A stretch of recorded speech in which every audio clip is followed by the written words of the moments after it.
From the Gospel according to St. Matthew, 7th chapter, verses 24 through 27. Jesus is speaking. Everyone then who hears these words of mine and does them will be like a wise man who built his house on the rock. And the rain fell, and the floods came, and the winds blew and beat on that house, but it did not fall, because it had been founded on the rock. And everyone who hears these words of mine and does not do them will be like a foolish man who built his house on the sand. And the rain fell, and the floods came, and the winds blew and beat against that house, and it fell, and great was the fall of it. The story is told of a young monk who had been traveling through rough and parched desert. Sharp rocks poked his sandaled feet.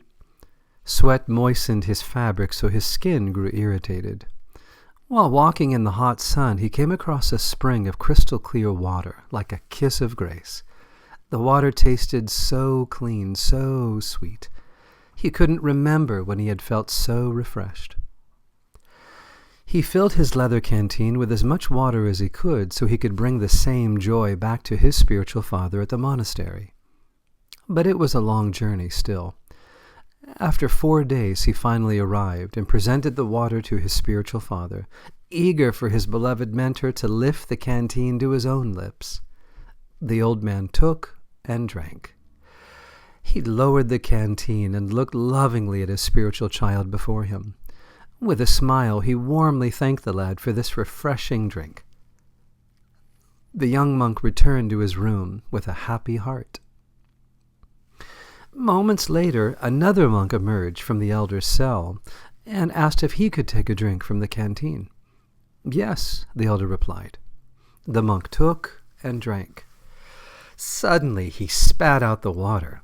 "This water is rancid, spoiled because of the old leather container. Why did you pretend to like it?" he asked the old man. The elder replied, "You tasted the water. I tasted the gift." How do you see our nation right now? How do you view the troubles we are in?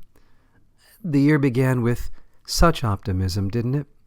No one knew what awaited us. We still don't.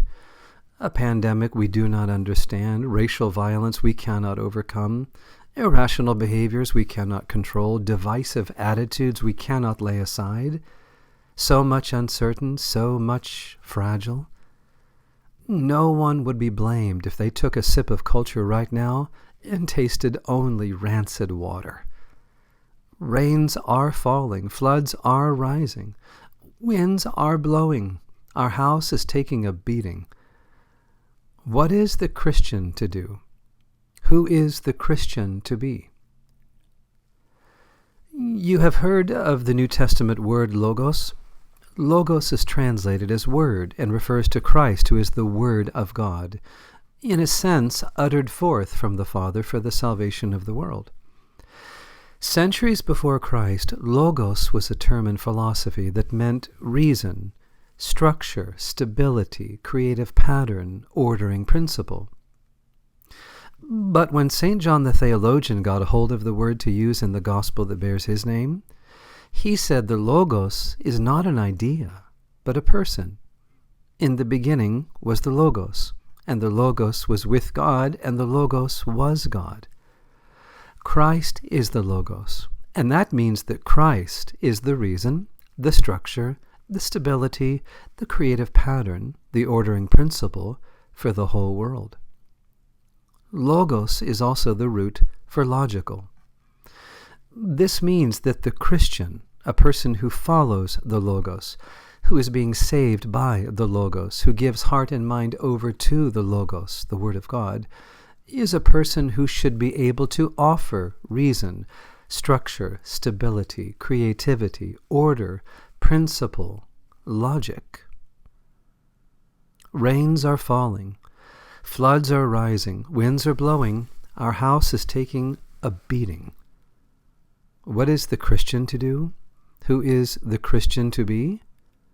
The Christian is the one who is to be reasonable while the room around is being unreasonable.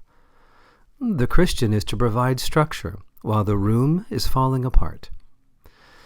The Christian brings stability to a room without patience or perseverance. The Christian offers creativity while the room stagnates. The Christian provides order while the room is in chaos. The Christian lives on principle while the room is every man for himself. The Christian brings calm and logical thought to any room that is frantic and losing its mind. No one would be blamed if they took a sip of culture right now and tasted only rancid water. But no one should be surprised if the Christian takes a sip and tastes the gift of, however imperfectly, providing light to the room in darkness, joy to the room that's in despair.